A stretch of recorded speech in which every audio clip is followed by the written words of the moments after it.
Қайырлы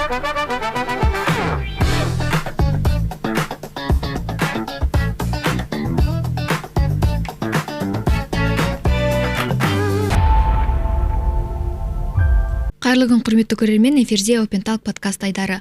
Подкаст жүргізушісі мен Айдана Ертуғанқызы. Бүгін бізде қонақта ұлттық бірыңғай тестілеуден 140 балл жинаған Жандос Нұрбаев және де мектеп директоры Жанар Ақылбекова. Қош келдіңіздер. Жандос, ең бірінші өзіңізді таныстыра кетсеңіз. Қош көрдік. Мен есімім Нұрбаев Жандос. Мен Түркістан облысы Ордабасы ауданы Шұбарсу ауылының Мұхаммедқұл Исламқұлов атындағы жалпы білім беретін мектебінің 10 сынып түлегімін. Қош келдіңіздер. Жалпы сізге ОБТ жайлы ең алғашқы сұрағым, ОБТ-ға дайындықты қашан бастадыңыз? Мен жалпы бұл ОБТ-ға дайындық, яғни негізгі дайындық өзіміздің мектебімізден басталды деп ойлаймын.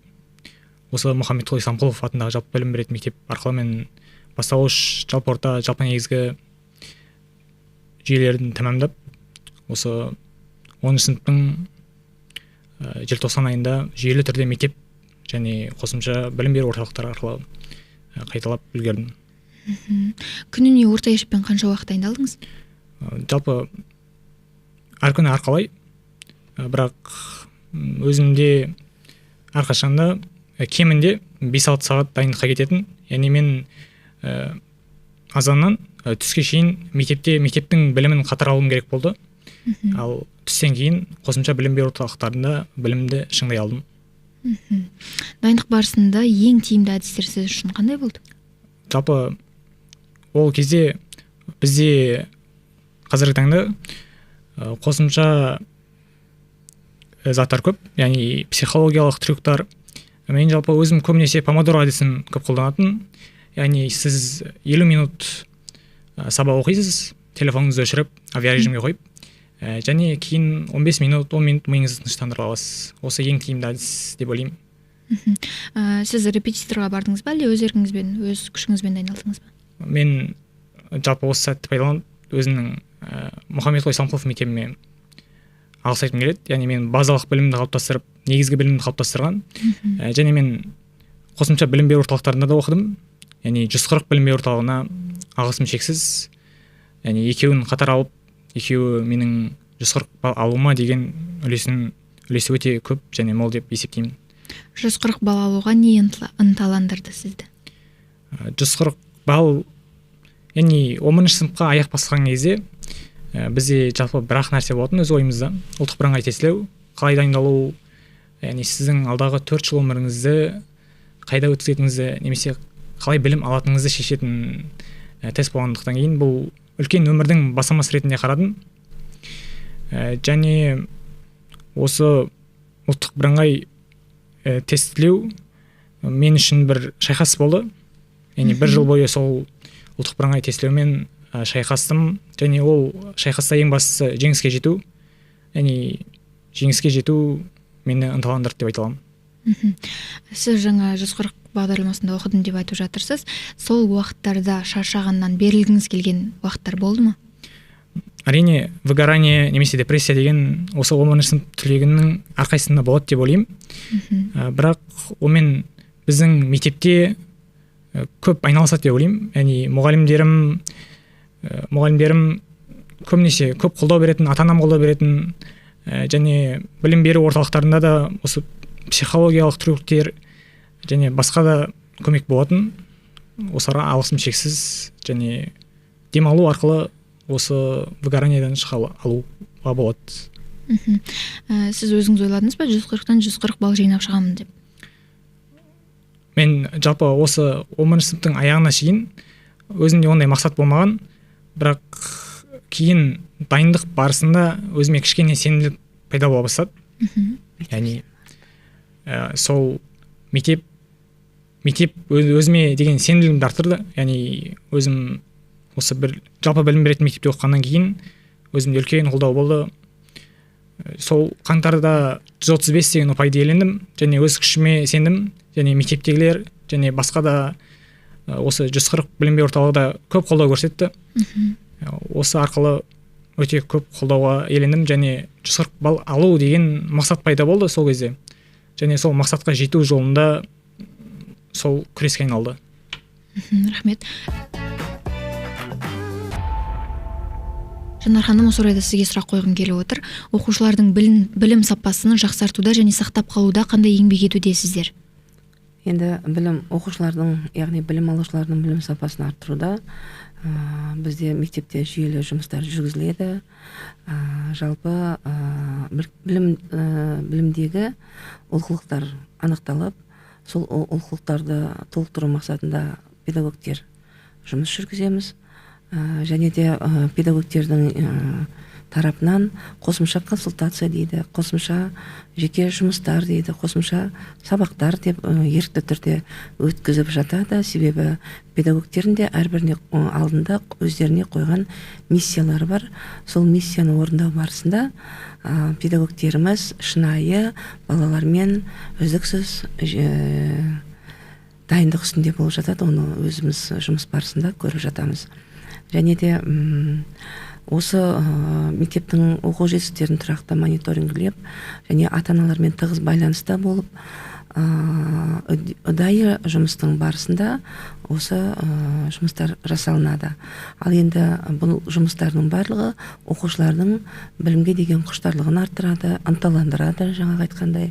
Және де осы білім алушылардың білім сапасын арттыруға бағытталады жұмыстардың барлығы. Осылай дарынды оқушыларды тағайындау, жалпы оқыту барысында қалай ойлайсыз, жас педагогтардың рөлі көбірек па, әлде үлкен жастағы педагогтардың рөлі көп ойнай ма? Жақсы, дарынды балаларды қолдау бойынша жас педагогтер қазір өте мықты, өте білгір деп айтам. Жастар таңдайды ғой. Әрине балаларға үлкен қолдау көрсетіп жатады. Сондықтан олар сонымен қоса орта буын, үлкен жастағы педагогтеріміз бар. Ірі басты барлығы бір-біріне кәсіби қолдау көрсетіп жатады. Және де оқу жылының бастамасында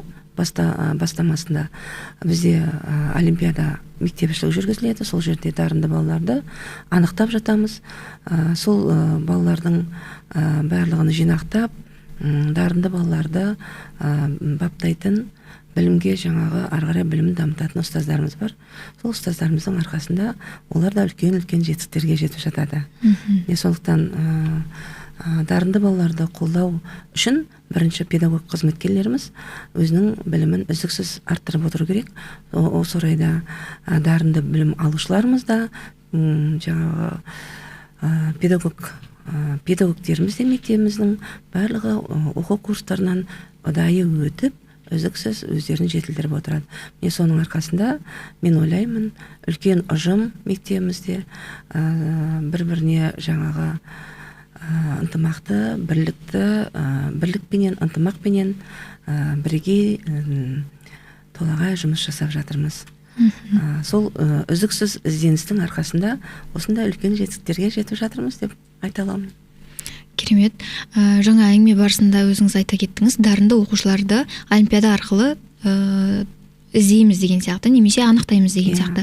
Дәл сол анықталған дарынды оқушыларды қолдау үшін қандай мүмкіндіктер бар мектептеріңізде? Дарынды балаларды біз дарынды балаларды да және жақсы оқитын үздік балалармен қоса жақсы оқитын балаларымыз бар. Сосын дамытушы топтағы балаларымыз бар. Барлығын жалпы ынталандырамыз.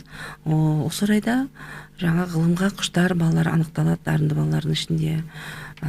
Осылайша ғылыми жобаларға қатыстырып жатамыз үнемі үздіксіз. Халықаралық дәрежеде, республикалық дәрежеде мектебіміздің көптеген білім алушылары қызығушылық танытып, өз білімдерін жетекшілермен бірге зерделеп, үлкен жетістікке жетіп жатыр қазіргі таңда. Ал енді осы ғылыми жобадан бөлек түрлі байқаулар, түрлі дайындықтар ұйымдастырып жатамыз. Түрлі байқауларға қатысып жатады мектебімізде. Дарынды балаларды қолдау мақсатында бірнеше үйірмелеріміз бар. Сол үйірмелерде олар өздерін дамытып, ары қарай білімге деген құштарлығын арттырып жатады. және де кітап оқу мәселесі бар. Қазір өзіміздің мемлекет басшымыздың жаңағы бастамасыменен сол кітап оқу мәселесі бізге қолға алынған. Сыныппенен бірге кітапханаға кіріп, кітапты оқып жатқан сыныптарымыз да бар, балаларымыз да бар. Жасырын болмаса қандай үйірмелер екен айта кетесіз ба? Иә, баскетбол, волейбол, және жаңағы тоғызқұмалақ, асық ату, және де жаңағы қол үйірмелері бар, қыздарға арналған. Сол үйірмелерде балалар қосымша жұмыс жасайды. Жан-жақтан кейде шақырып жатамыз. Жаңағы балалардың қызығушылығы бұл жерде артады. Тек қана кітап оқу керек үздіксіз, ал енді оның арасында осындай жұмыста да балалар бос уақыттарында осындай үйірмелерге де қатысу керек.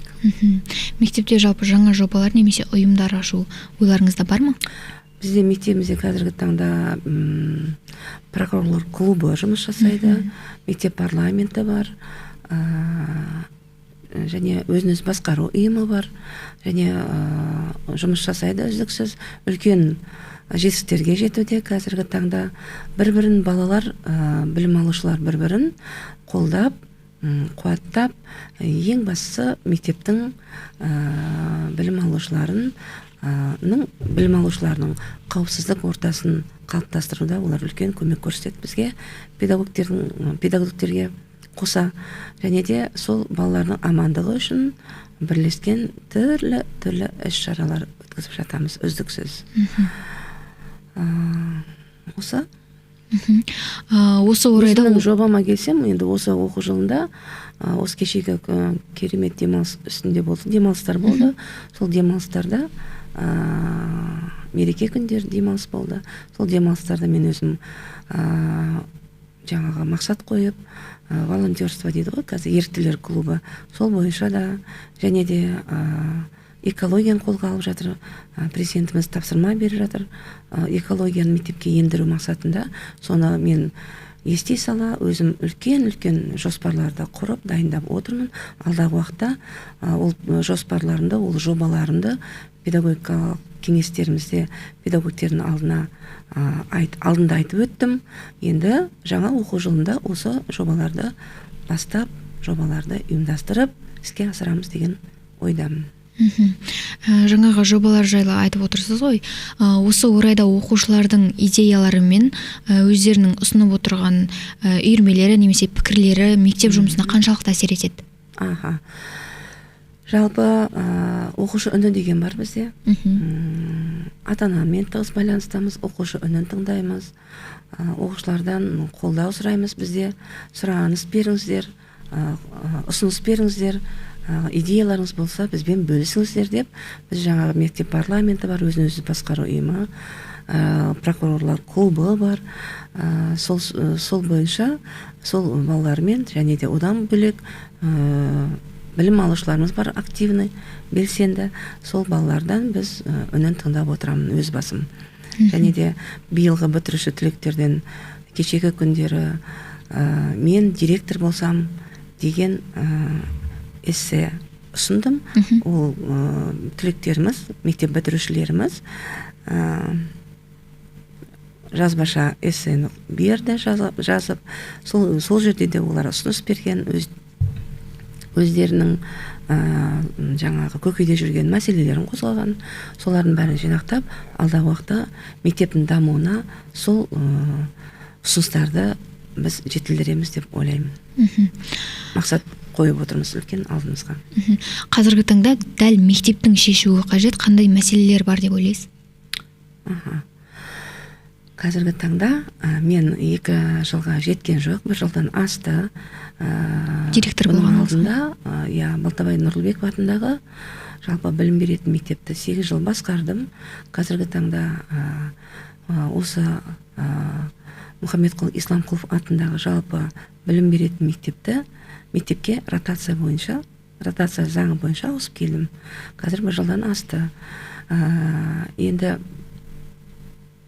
бұл жерде үлкен өзекті мәселе 2010 жылы қалыптасқан пайдалануға берілген мектеп, кезінде 5000 оқушыға дейін оқыған, 3 ауысымда оқыған мектеп. Осы тұста мектеп қазір күрделі жөндеуге, және де күрделі жөндеуден өтуге, және я болмасам ағымдағы жөндеуден өтуге мұқтаж болып тұр. Осы мәселелер шешілсе, бізге білім саласын ары қарай жетілдіруге біз әрқашан дайынбыз.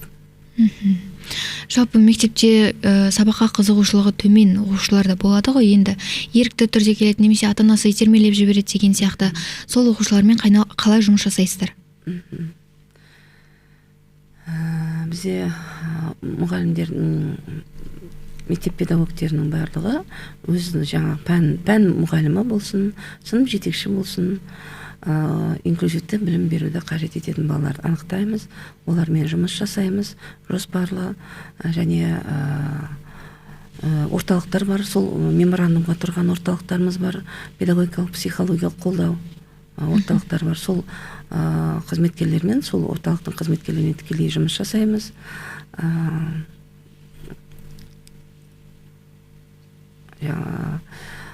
Жалпы дамытушы топты анықтап, білім алушылардың арасындағы оларға да деңгейлік тапсырмалар бере отырып, өз мәресіне жеткізіп, оларды жаңағы жақсы оқитындардың қатарына, жақсы оқитындарды үздік білім алушылардың қатарына қосуға біз өте ынталандыру жұмыстарымен, және білім беріп, дәріс беруден біз шаршамаймыз.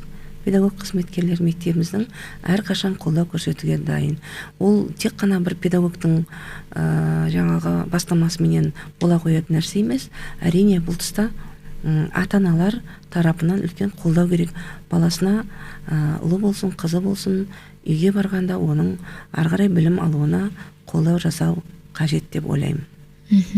Енді оқушылардың қасиеттеріне келетін болсақ, сіздің ойыңызша табысты оқушыда, дарынды оқушыда қандай қасиеттер болу керек? Дарынды, табысты оқушыда ең бірінші кітап оқу дағдысы қалыптасу керек. Ұдайы кітап оқыған бала, ол әрине білімі шыңдалады. Сондықтан ол дарынды, жаңа талантты болып шығатыны мен кәміл сенемін. Әрине бұл тұста педагогтердің берген бағыт бағдары бар, олармен жасаған үлкен іс-шаралары бар, атқарған жұмыстары бар. Жаңа айтып отырмын ғой, ғылыми жоба болсын, байқаулар болсын, үздіксіз жарыстар бар, әсіресе жарыстар бар. Солармен сол тұста педагогтердің қолдауы бар. Осының нәтижесінде балалар қазір жақсы өмір сүруге лайықты, оларға жақсы жайлы орта құруымыз керек. Сондықтан біз сол бағытта жұмыс жасаймыз. Қандай қасиеттер Жандостың бойында бар?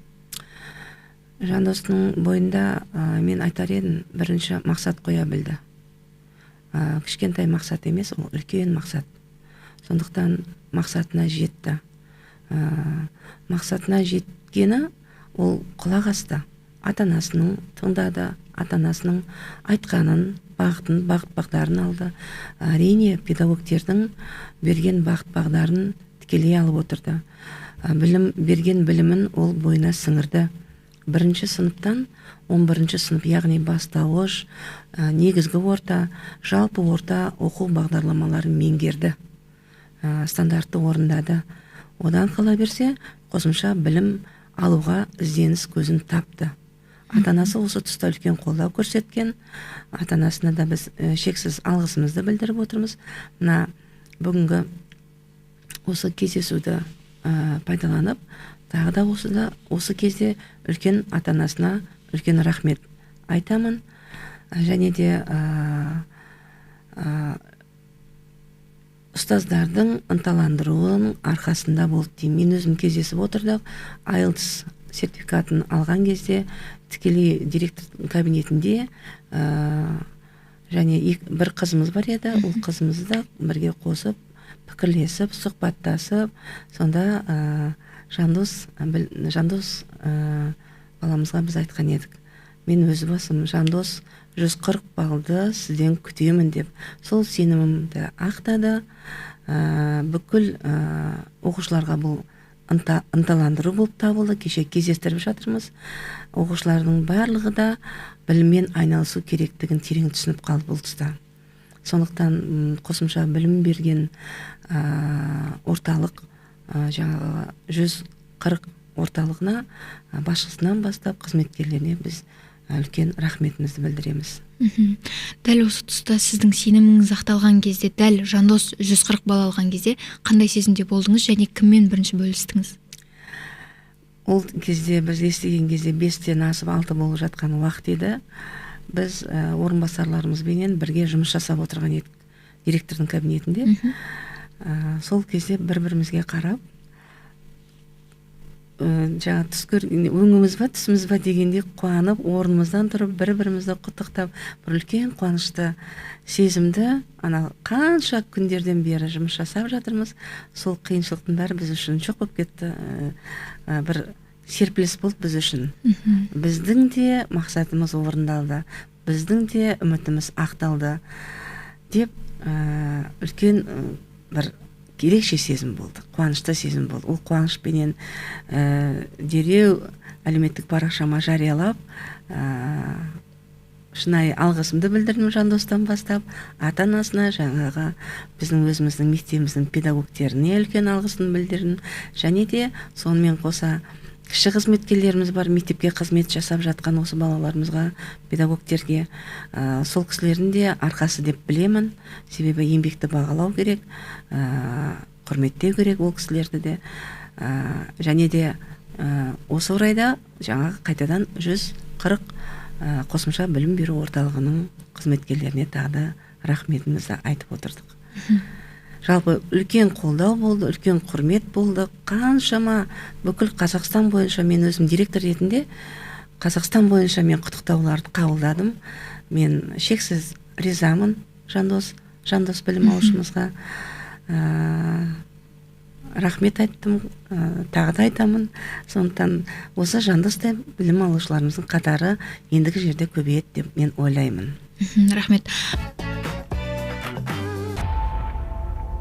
Жандос, сіз 140 балл алған кезде ең бірінші кіммен бөлістіңіз? 140 баллды көрген кезде мен ең алғаш болып көзіме сенбедім негізі. Жалпы түсім сияқты сезім, бірақ тестілеуден шыққаннан кейін әрине ең бірінші болып ата-анама жеткіздім. Ата-анам менің негізі сенім білдірген адамдар еді. Ата-анама хабарластым. Соларды қуантқым келді негізі. Сол басты мақсат болды. Нәтижені көрген кездегі эмоцияңызды айтып өте аласыз ба? Жеткізе аласыз ба? Жалпы мен бізде IELTS мен ағылшын тапсырмаймын ғой бұтыда. Бізде 140-тан 90 деп көрсетеді. Мен басында 90 дегенді көрдім. Кейін миыма жетпеді негізі. Потом 50 балл қосылатынын түсіндім де, 140 дегенді көрдім. Бірақ сенбедім, орнынан тұрып кеттім. Потом қайтадан отырдым, зерттеп қарасам, шынымен 90-нан 90 екен. Қатты үстімнен бір жеңіл бір жүк түскендей болды. Ауыр жүк түскендей болды. Сол өзіме қатты қуандым, шүкіршілік еттім. Болашақта қандай мамандықты таңдамақсыз? Болашақта халықаралық қатынас немесе екінші тіл мұғалімі, осы екі таңдаудың арасында отырмын. Бірақ негізгі басымдылық халықаралық қатынаста болып отыр. Жалпы осы. Енді мектепті тамамдағаныңыз кеше, осы мектеп өміріндегі есте қалған ерекше естелігіңізбен бөлісе кетсеңіз? Жалпы мен үшін мектепте әр күнім бір ерекше өтті деп айта аламын. Себебі мектептің атмосферасы ұнайтын, және мұғалімдердің, оқушылардың, жалпы өзіміздің бір керемет мектебіміз деп айта аламын. Жалпы өте көп алғыс білдіремін. Сол жалпы бір ерекше айтатын күнім жоқ. Әр күнім ерекше болды. Әр күнді ерекше қылып өткізгім келді өзім. Себебі соңғы жылымыз әрбір ерекше өткізу керек деп ойлаймын мен өз басым. Егер уақытты кері қайтара алатын болсақ, дайындығыңыздың қарқынын немесе белгілі бір курстарыңызды өзгертер ме едіңіз? Жалпы мен өткенге өкінбеймін деп ойлаймын. Болар іс болды. Өзімнің нәтижеме қанағаттанамын. бірақ та жалпы бүкіл түлекке кеңесім ағылшын тілін ерте бастаңыздар деп айта аламын. Сол ағылшын тілі қазіргі таңда ең маңызды болып табылады. Және кітап оқыңыздар. Осы тарих, өзіміздің тарихымызды оқыңыздар. Осы тарих көмектеседі көбінесе. Көзіңізді ашып, көкірегіңіз ояу болады. Дайындық барысында мотивация маңызды ма, әлде дисциплина?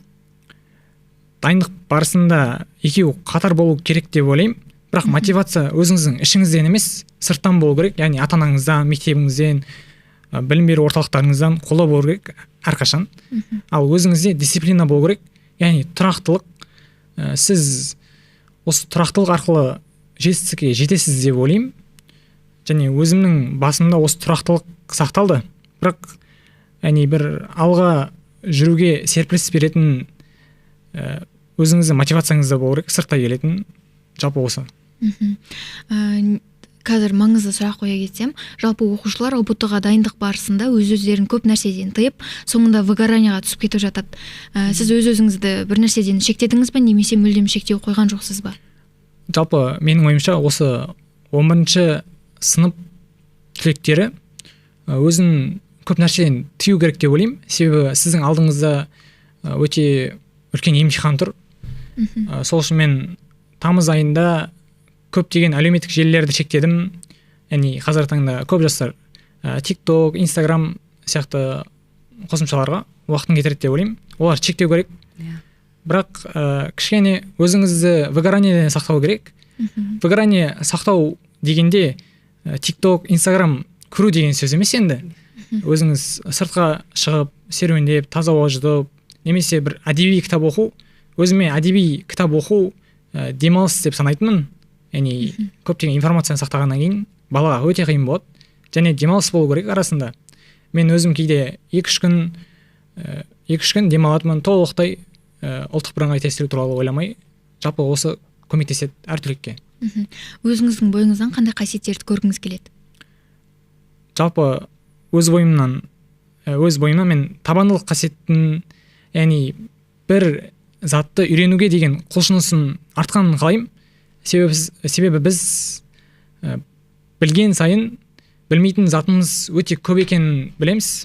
Және мен осы бір затты үйренуге және жасауға деген ұмтылысым кішкене көбірек болса екен, және бұл қасиетті алдағы өмірімде дамытамын деп ойлаймын. Рахмет. Жанархан, мен сізге бір сұрағым бар. Жалпы мектеп тарихында сіз үшін мақтан тұтатын сәт қай уақыт болды? Жандос 140 алғанға дейін де болды ма, немесе тек осы кезде? Мектебіміздің шебер ұстаздары бар, зерттеуші ұстаздары бар, сарапшы және модератор ұстаздарымыз бар. Солардың үздіксіз балаларды дайындау үстінде қосымша жұмыстар беріп, қосымша сабақтар өтіп, бағыт-бағдар беріп, оларды олимпиадаға, жаңағы ғылыми жобаларға қатыстыру үстінде. Соның ішінде айтар едім, бір қуанған сәтім осы жақын уақытта, көктемгі кез болатын, республикалық олимпиададан оқушымыз 3-ші орынды иеленді. Сол кезде менде қатты қуаныш болды. Өте қуаныштымыз. Және бір оқушымыз жаңағы облыстық деңгейдегі олимпиададан 1-ші орын алды. Енді Құдай қаласа тоже республикалық олимпиадаға жолдама алып тұр.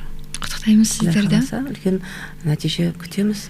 Ал енді Жандосқа келетін болсам, Жандос бізді өте қатты қуантты. Жандосқа қарап бой түзейтін білім алушыларымыз көбейді деп мен қуаныш түсіндемін. Алдағы уақытта қанша бала бар мектебімізде, сол балалардың барлығы ішінде бар келіп Жандос ағасының қолын алып, Жандостай болсам екен деп суретке түсіп, өзінен кейінгі ерген іні қарындастары мектептегі келіп сондай құрмет көрсетіп жатыр. Бұл енді бүкіл біздің мектеп емес, ауыл мектептеріне үлгі болды. Аудан мектептеріне, одан қала берсе облыс мектептеріндегі білім алушылардың барлығына бұл үлгі болды деп ойлаймын. Болашақ жас түлектерге не айтар едіңіз? Болашақ жас түлектерге кітапты көп оқыса деймін. Бос уақыттарында жаңағы Жандос, білім алушымыз Жандостың айтқанындай, кітап бос уақытында жаңа TikTok, Instagram, әлеуметтік парақшаға жиі қарайтын жастарымыз көп. Сол өздеріне шектеуді қоя білсе, өздеріне дағды қалыптастырса, кітапты көп оқып, одан қала берсе жаңағы таза ауада серуендеп, өздерінің үздіксіз біліммен өздерін шыңдаса деймін. Қазір жастар мықты, оқып, өзін дамытса, жаңағы айтып отыр, халықаралық қатынастар факультетіне түссем, дипломат болсам дейді, заңгер болсам деп енді армандап отыр. Қазір Жандос әлі қай университетке түсетін тағда шешемін деп бүгін өз аузынан естіп отырмын. Құдай қаласа бір жақсы маман иесі болып, алғысымен қадірі мол маман иесі болсын деп әрбір тілегімізге мен тілек айтар едім. Енді сол алған 1-ші сыныптен 11 жылдық білімді алды. Сол білімдерін алған білімдерін өмірде қолдана білсе, мен үшін ол үлкен бақыт. Рахмет. Жандос, енді сізге бір сұрақ қойғым келіп отыр. Ол әрине тақырыптан тыс. 140-та оқитын әрбір оқушының қойғысы келетін сұрақ деп ойлаймын. 140 сізге не сыйлады? 140 жалпы жылдың басында 140 балға және жоғары балдарға арнайы сыйлықтарын дайындаған. Әне қазіргі таңда біздің 140 білім беру орталығынан 540 шықты. Мен өзім 5-шісімін. 1-ші, 2-ші және 3-ші 140 бал егерлеріне Астана қаласына пәтер берілді. Ал 4-ші және 5-ші 140 бал егерлері не берілетін сыйлық әрі құпия болып табылады. Яғни оны алдағы уақытта көресіздер деп ойлаймын. Жандосқа осы жерде қосып кетсем, Жандосқа шақырту берілді кеше, ресми түрде. Тілектерге ішіне. Сол барған сәтте жаңағы өзі қажетін өзі жаңағы бұйырғанын алып жатыр. Өте қуаныштымыз және де сізді құттықтаймыз. Енді болашақ жас түлектерге не айтар едіңіз? Дайындық жайлы, ұбт жайлы. Жалпы барлық түлекке дайындықтарыңызды ерте бастаңыздар деп ойлаймын. Себебі сіз қаншалықты ерте бастасаңыз, жетістікке де соншалықты тез жетесіз. Яғни тез жетесіз, басқалардан қарағанда ертерек. Яғни шапшаңдық бұл жерде ең басты фактор болып табылады. Және жалпы өздеріңізге сеніңіздер. Басты сенім осы 140 бал алуға деген ең маңызды факторлардың бірі болып табылады. Алларыңызға мақсат қойыңыздар. Осы мақсат сізді алдыға жетелейді, және сіз сол жол арқылы үлкен арманға жетесіздер деп ойлаймын. Рахмет. Өзіңіздің қатарластарыңыз қалай қабылдады сіздің 140 алғаныңызды? Жалпы өзімнің қатарластарым, яғни сыныптастарым, мектептегі сыныптастарым, бұл қуанышты жағдайды мен алғандай қуанды, жалпы өздері алғандай қуанды.